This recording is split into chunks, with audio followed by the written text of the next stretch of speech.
Coucou tout le monde, alors aujourd'hui le tuto ça va être comment faire ces petits porte-chocolat personnalisés. Dans un premier temps vous allez ouvrir le Design Space et choisir dans l'onglet forme un carré. Vous allez ensuite modifier les mesures de ce carré, moi j'ai mis 14 de longueur, 8 de hauteur, mais cela après dépendra du chocolat que vous souhaitez personnaliser. Après, vous pouvez modifier la couleur de fond. Moi, j'ai choisi un bleu, mais vraiment, vous le faites selon le thème que vous souhaitez. Et vous retournez dans Forme où vous prenez un rond. Et ce rond, vous allez le mettre un tout petit et vous allez le dupliquer. Vous allez faire un CTRL-C, CTRL-V, un copier-coller pour en avoir deux que vous allez placer aux extrémités de votre rectangle. Pour être sûr que mes deux cercles soient bien alignés, je vais les sélectionner et ensuite cliquer sur centrer verticalement. Maintenant, je vais sélectionner un cercle avec mon rectangle. Et ensuite, je vais cliquer sur couper. Ça va servir en fait à faire les petits ronds pour qu'on puisse y mettre le ruban. Donc là, je clique, je supprime les cercles en trop. Et je fais exactement la même chose de l'autre côté. Donc le rond que j'avais fait précédemment est passé en dessous. Je le fais passer tout devant. Et pareil, je réitère l'opération. Je sélectionne le rond et le rectangle et ensuite j'appuie sur couper. Donc là c'est parfait, j'ai mes petits trous pour pouvoir y insérer le ruban. Maintenant je vais tout simplement créer un petit design. Je vais prendre une image que j'ai déjà importée dans le Design Space.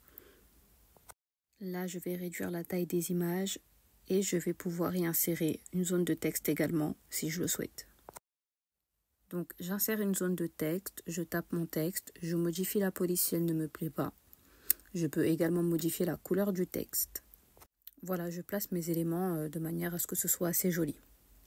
Comme vous pouvez le voir, je place mes éléments que d'un côté du rectangle. Tout simplement parce que le rectangle, on va le plier. Et donc si je disperse les éléments, il y en a qui vont être derrière.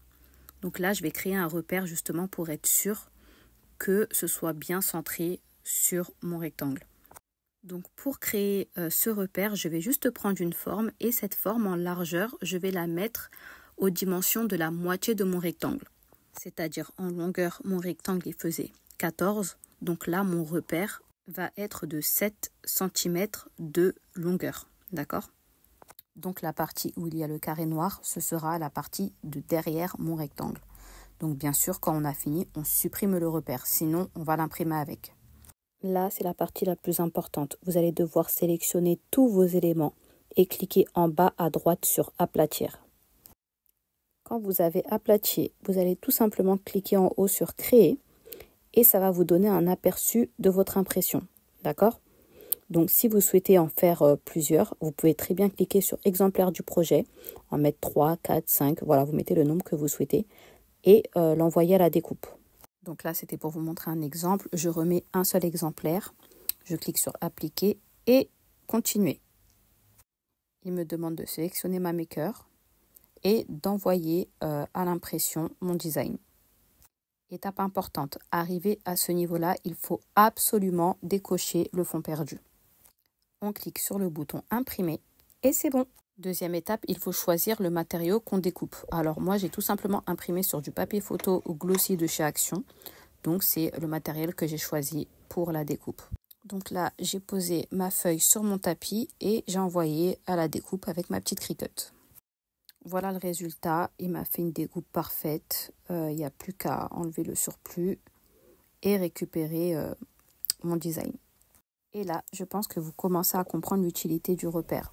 Donc c'est bon, on va plier en deux notre petit support à chocolat. Et regardez, du coup vous comprenez que si on n'avait pas mis le repère et qu'on aurait mis des éléments de l'autre côté, ça n'allait pas être très joli. Donc voilà, c'est tout simplement ça. On plie en deux. À l'intérieur, vous mettez votre petit chocolat que vous collez soit avec du scotch double face, soit avec un pistolet à colle. C'est vous qui choisissez. Et bien sûr, à l'intérieur des deux ronds qu'on a fait, on pourra passer le petit ruban en satin. Voilà, si vous avez des questions ou vous souhaitez plus d'informations, n'hésitez pas à laisser un commentaire. Bisous bisous.